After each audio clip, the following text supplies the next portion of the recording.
I want to be like that SpongeBob thing. It's like 2 hours later, but it wasn't. My body was telling me it was ibuprofen time. And I was right. When I turned off the camera, I asked the time on my digital assistant. And she told me that it was like 12 minutes till my time to take my medication. So I took that opportunity to go to the restroom. Well, to go to the commode. To readjust in my position in bed. And to take my medication and restart the alarm and stuff like that. So I did that, and now I'm back, and I don't really kind of remember where we were, so forgive me if I just pick up where I didn't leave off. My hair, laying in bed like this all this time, I just want to shave it. I'd be like, if I was just crew cutted, I wouldn't have a problem. But yeah, if you know, you know. Look at this. This is happening. That's that clip. Oh, well, it is what it is. Love me or leave me. And if you don't, just leave me. It's fine. People are talk a lot about the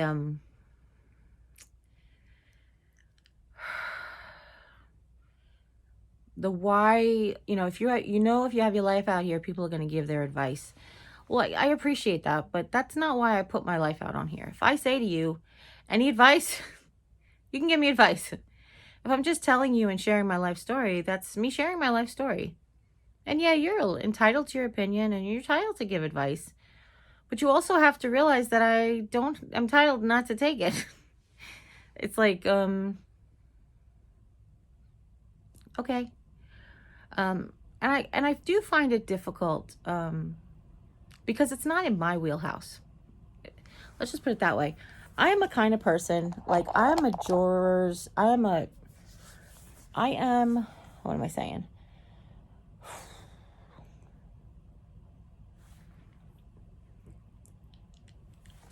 I enter every situation extremely neutral. I am the kind of person who's like, well, we don't know until we know. Or, guilty until proven innocent 100%. Even if it looks from the outside that and the media is saying all points, not all things are pointing at this person. I want to hear the evidence. I want to make my own opinion. I'm a free thinker like that. What can I tell you? God gave me the ability to have an opinion, and I'd like to make my own, not take someone else's. So I find it, like, I guess, difficult to say, like, I share a lot of my life on here, but I don't share all of my life on here. Obviously, I can't. Like I said, I don't have it's not Big Brother where you just watch me do everything during the day. I share with you the things that are waiting on my heart that day, or on my head, or things that I want to teach you or share, or just my experiences, story times and stuff like that. But it's not so that you can tell me what I'm doing wrong in my life or doing right in my life. It's so that you can learn more about me. I mean, is that what you do to a friend that you meet in person? Do you, like, sit down for a cup of coffee and the person's telling you their life story, and then you interject with what they should and shouldn't have done? And if that's the kind of person you are, they probably wouldn't be friends in real life. Honestly, the only people who are allowed to do that to me are my immediate family and my two best friends. Obviously, my husband, he's my immediate family, but you know what I meant, like, my brothers and sisters, my two best friends, my husband. Anybody else doesn't really know me well enough to say, oh, you're doing this because of that, or you're doing this and you do that all the time, or whatever, or I need you to stop doing that, or whatever. You know what I mean? Like, those people know me, and they know the real me. They know me inside and out, so they can interject their opinions.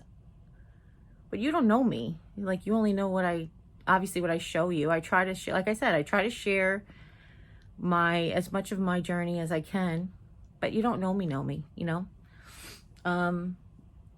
Some parts of my history are too painful to talk about on YouTube. And you don't know those, but my friends and family do. Some parts of my history are too sordid to talk about on YouTube, but my friends and my family know. So they can base their opinion on the things that they know. I mean, that on who I am. Now, even those opinions sometimes, like my sister Jane is stop making excuses.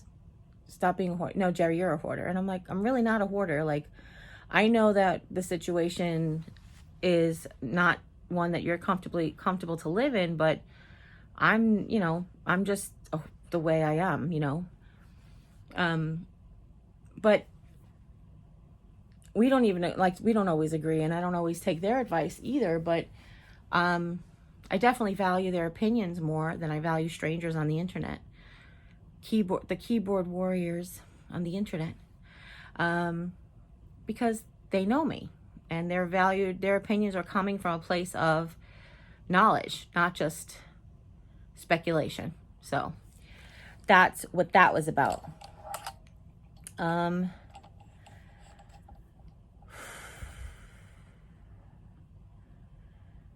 I am really looking forward to this week coming, mostly because I like to see how fast it will go. Like, the days sometimes go so fast. I am keeping my mind really busy to be distanced from my body's pain, which I don't know if you guys do that. Like, I honestly wish that my carpal tunnel wasn't here right now, because I would this would be the perfect time to needlepoint or crochet or whatever, just laying in bed, with just to keep your mind and hands occupied. But that's not the case. So electronic devices it is, and old movies it is, and old TV shows it is, and whatever I need to do it is.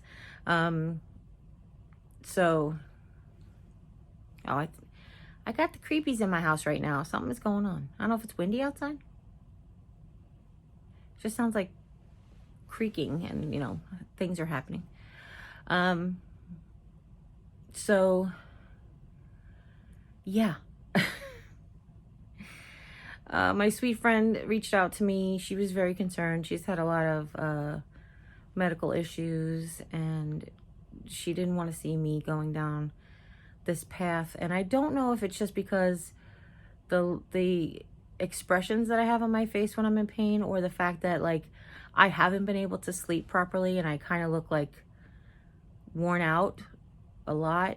I am not giving up on my life. I want you guys to know that. I have a lot of life to live. As a matter of fact, me and Jimmy have huge plans for our semi-retirement coming soon, taking this YouTube channel on the road, or creating a new one of just us traveling around the United States. We have big plans for our future. So giving up ain't even in my wheelhouse, folks, just so you know that. Now, that being said, that's honest truth. That being said, it was also brought up about I'm too young at 51 to go through this. But I will tell you, I mentioned to that person in the comments, age is very relative. And what I mean by that is, when I was talking to my friend Sharon the other day, and I meant to tell you this the other day when I vlogged, but when I was talking to Sharon the other day, I said, genetics is a big thing. I have more people in my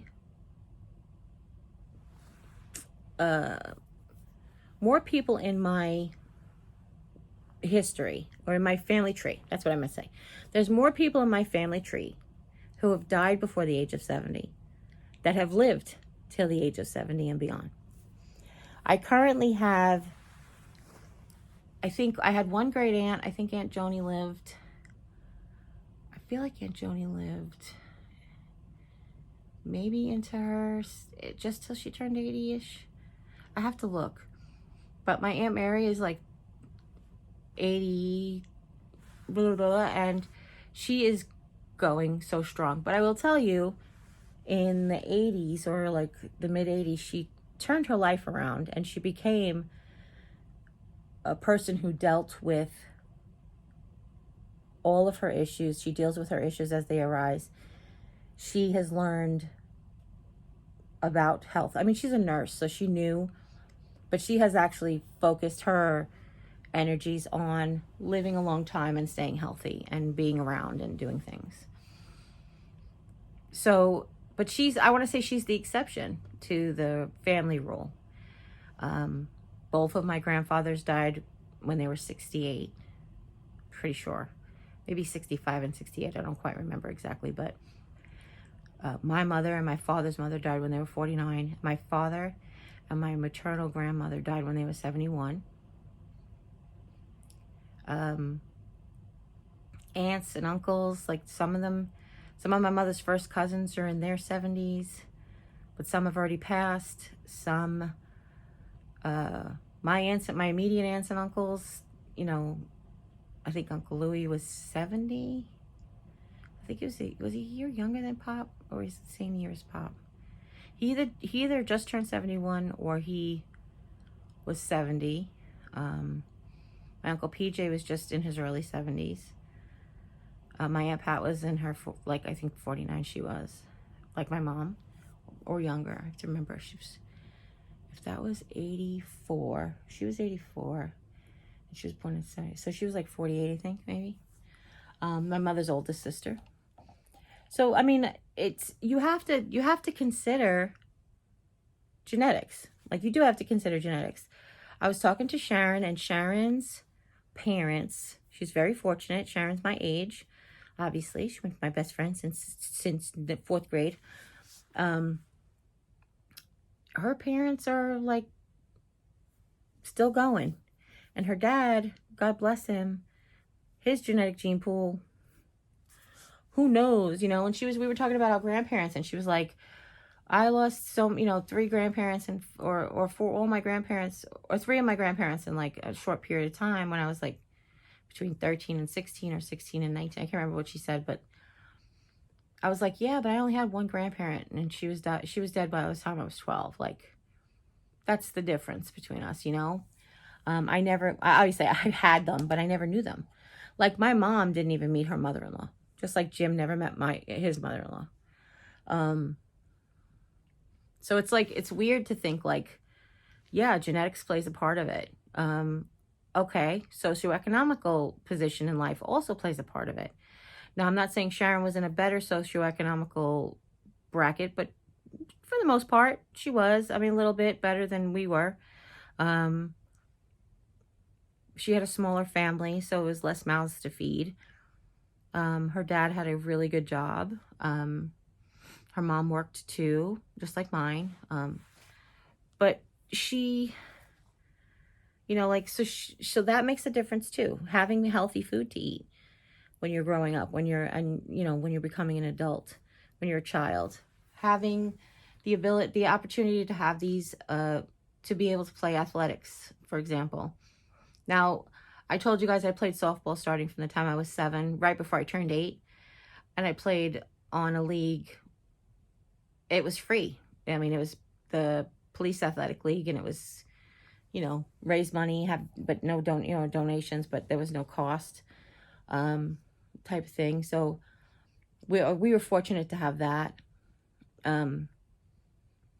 But, you know, we didn't sign up for soccer. We didn't sign up for baseball. We didn't sign up for football. It was like things that you had to pay for. We didn't sign up for. I felt like I was such a natural artist when I was younger, and then I would compete with all these girls who had like private art lessons, and I'm like, well, I can't really, no competition there or whatever, you know. But when I got better, when I got into high school, and I learned from my teachers, so I mean, it was good. It is what it was, you know. So socioeconomical standing definitely plays a part. Genetics, definitely that. Behavior management, that's a big one. If you learn to turn to substances, whether it's food, alcohol, drugs, addictions like shopping or whatever, if you turn to things that help you deal with your feelings as opposed to just dealing with your feelings, those are things that also could be taxing on your body, mind and spirit. So there's a lot of things to consider when you're just judging somebody based on, oh, you're 51 and you're too old to be like this. Now, I've said to you in the past that if you can look up like baseball catchers, like famous baseball catchers, the first thing that goes wrong, and healthy men, okay, muscular, healthy men, they always have knee problems. Because when you are a catcher, you slam down your knees, you squat on your knees, you slide on your knees, you do a lot. So I was obese and doing all these things. As you can imagine, we know now that it's carrying more weight makes a difference. But so I was going to have bad knees, period. Just knew that was coming. Now, I come from a long line of people who suffer from arthritis. For whatever reason, inflammation in my family, the arthritis is genetic. My mom, like you could see it a little bit in my thumbs, but my mom's thumbs were like, you know, and from bowling and from playing softball, you know, she jammed them a lot and stuff, but it was really arthritis, like we know now, you know, and she was young. She was only 49 when she died. So she had these thumbs when she was in her early 40s, late 30s and stuff. So, you know, there's a lot to consider. Don't just judge somebody because they're 51. Don't just judge somebody because they're morbidly obese. We've talked about that before. When you see somebody who can't breathe because they're morbidly obese, think to yourself, is it that they can't breathe because they're morbidly obese, or are they morbidly obese because they can't breathe? I suffered from chronic bronchitis when I was little, and I could never do the 50-yard dash. I could do it. I used to have such a long recovery time, and I usually would get to about 40 yards and then have to really slow down because I would really be panting because my lung capacity was shot. And this was before, I was chubby, but this was before I was would be categorized as obese. Like body-wise percentage, that whole nonsense that's made up. Yeah, that nonsense is made up, by the way. So, I guess everything is made up. Well, not really. God makes up. Anyway, I digress. The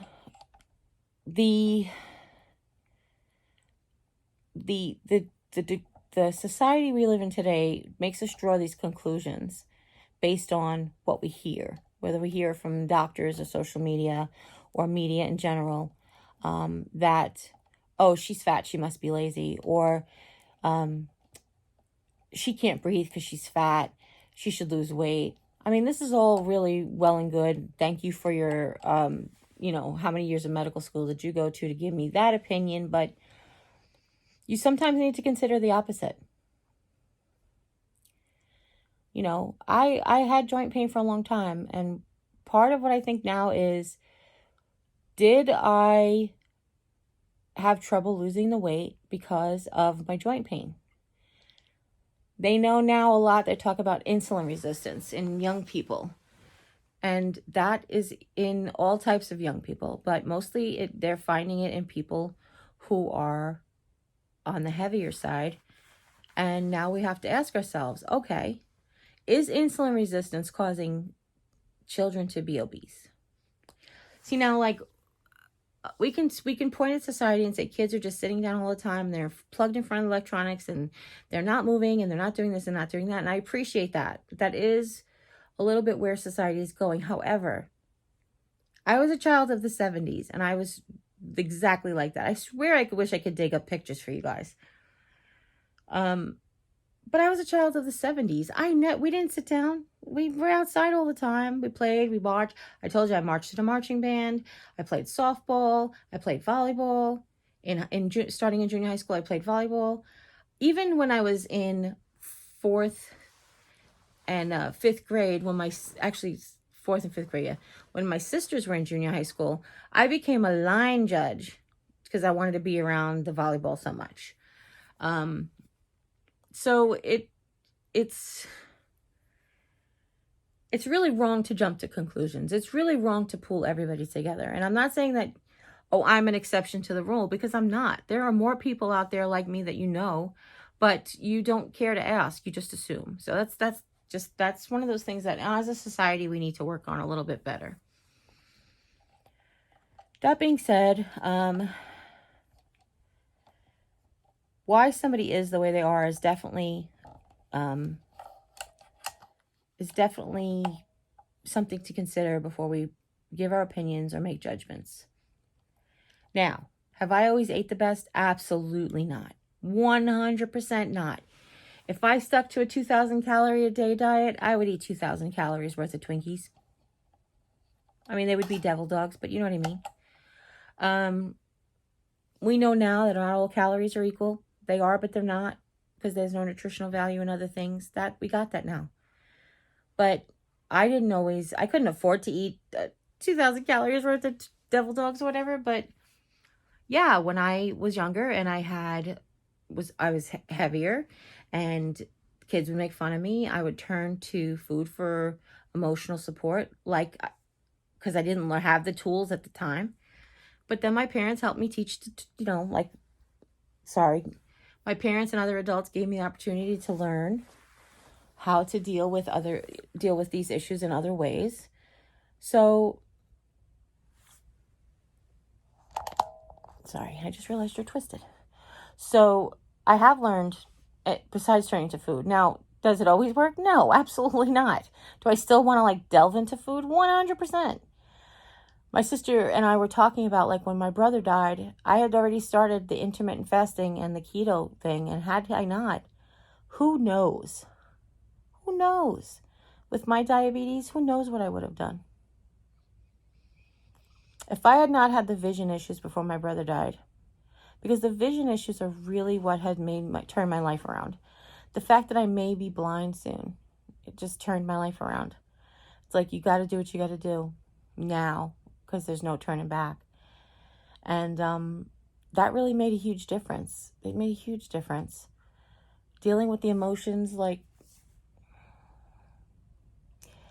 so I have more skills now. They don't always work, like I mentioned. Now the difference is I overindulge in keto foods, which usually gives you gas when you overindulge in keto candy. So everybody pays for that. But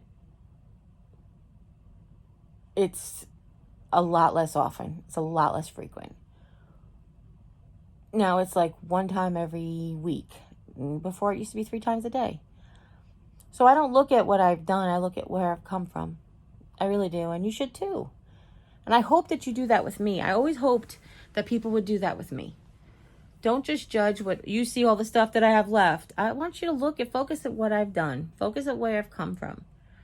I mean, my husband does and my family does, which is important. That's the most important people anyway. But if you're going to go ahead and give me your 2 cents or give me your opinion about my life or give me advice that's unsolicited, at least look at the whole picture. Don't just look at the moment, assume you know what's going on, and then make your judgment from there. So, all right, I know this was a very long vlog. I'm going to have to wrap it up because I'm starting to become really uncomfortable. And it's hard to move around without exposing parts of my body. So, nobody wants that. Nobody wants that. Inappropriate content. And I got to get something to eat because it's past that hour. I think I'll have that protein bar that I have in the basket. Oh, man. The shoulder, it feels like it I could feel this ridge here. I'm not really sure what that is. Is my bone out of my... Does it need to pop back into place? Have I dislocated my shoulder? Is there supposed to be a ridge here, people? If you're a doctor, tell me. Is there supposed to be a ridge here? There's a hard bony here, and then an indent here, and then a hard bony here. If I actually popped... No, I'm okay. It would hurt more if I did. But listen, I love you, and I thank you all. And I hope that this clarifies a lot of things. If you honestly have questions that we haven't covered, just nicely put them in the comments. You don't have to be sarcastic. You don't have to be mean. You don't have to be rude. You don't have to jump on the hate bandwagon. I'm a nice person. I try to be as open as possible. Ask me a nice question. You'll get the answer. I mean, it's just what it is. There's no reason to be harmful and hateful. I'm not out here promoting an obese lifestyle. I just love my life the way it is. If you have a similar lifestyle, I just embrace you to love the life that you want to have. So that's it. And as always, you guys take care. God bless. And we'll see you next time. Bye. Bye.